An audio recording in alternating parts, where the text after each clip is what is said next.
Nakakatulong ba talaga ang melatonin para makatulog ka? Ang melatonin ay isang natural hormone na pinoproduce ng ating body. Pero ang function ng melatonin ay hindi para matulog ka. Ang function ng melatonin ay i-signal ang body mo na time na to sleep. So imagine mo pagka may race, no? Parang nasa racetrack, may mga runners dyan. Pagka gabi na, madilim, sasabihin niya, nako, kailangan na matulog. So sasabihin niya sa body, ready, get, set, go, matutulog na tayo.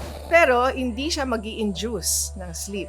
Meaning, kung sinabi niya sa body na okay, time to sleep, tapos ikaw nagga-gadget at may iba ka pang ginagawa, kumakain ka pa, hindi ka maaantok or hindi ka aantokin. So makakatulong ba ang supplement? Having said that, which means na kahit mag-supplement kayo ng melatonin, hindi yan pampatulog at hindi siya substitute sa tamang pagtulog. According sa research, ang nagagawa ng melatonin ay more on placebo effect. So naiisip mo lang na may effect ito kaya nare-relax ka at alam mo na makakatulog ka, so nakakatulog ka. Pero hindi dahil doon sa supplement na tinake mo. So pwede kang makasave ng money by not taking the melatonin supplement and helping your body to sleep naturally. This is Dina saying follow for more health and sleep tips.